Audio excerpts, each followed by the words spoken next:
এঁচোড়টা আমার সিদ্ধ করা হয়ে গেছে, এখন আমি নামিয়ে নেব।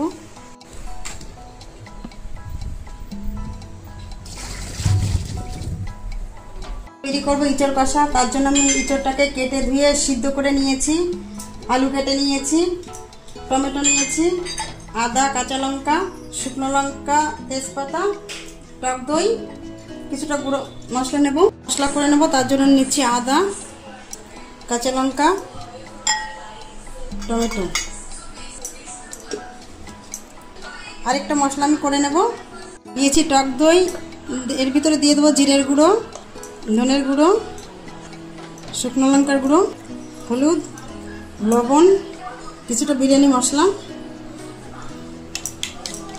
সবগুলো আমি একসঙ্গে ভালো করে মিশিয়ে মশলাটা তৈরি করে নেব। মশলাটা আমার তৈরি করা হয়ে গেছে। কড়াই গরম হয়ে গেছে, দিয়ে দেবো সর্ষের তেল। আমি রান্নাটা সর্ষের তেলে করব।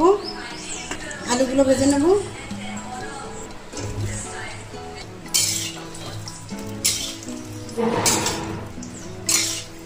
ভাজা হয়ে গেছে, এখন আমি তুলে নেব।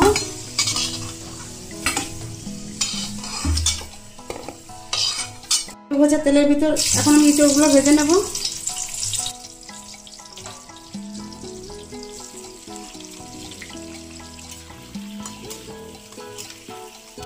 এঁচোড় আমার ভাজা হয়ে গেছে, এখন আমি তুলে নেব। লাল লাল করে ভেজে নিয়েছি সুন্দর করে।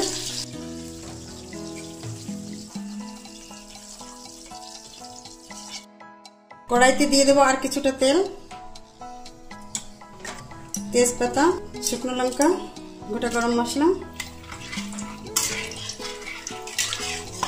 মশলাটা পুড়ে গেছে, মশলাটা আমি করেছিলাম সেই মশলাটা এবার দিয়ে দেবো।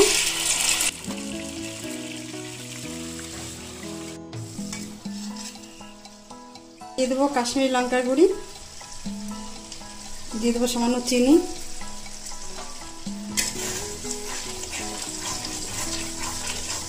মশলাটা আমার কষে গেছে। আমি টক দইয়ের সঙ্গে যে মশলাটা করেছিলাম, এখন আমি এই মশলাটা দিয়ে দেব।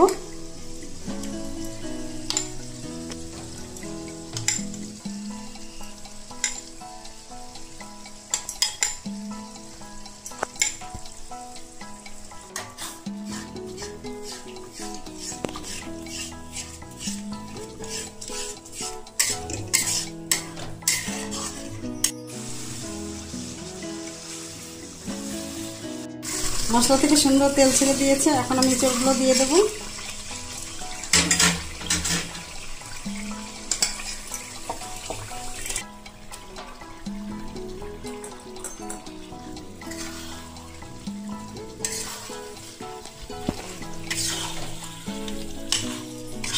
আলুগুলোও দিয়ে দেবো।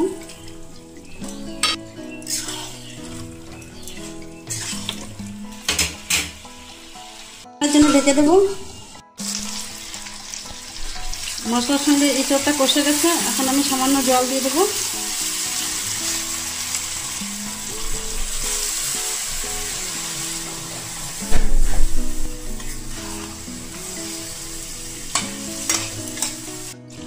আমার এঁচোড় কষা রান্না হয়ে গেছে, এখন দিয়ে দেবো গরম মশলা,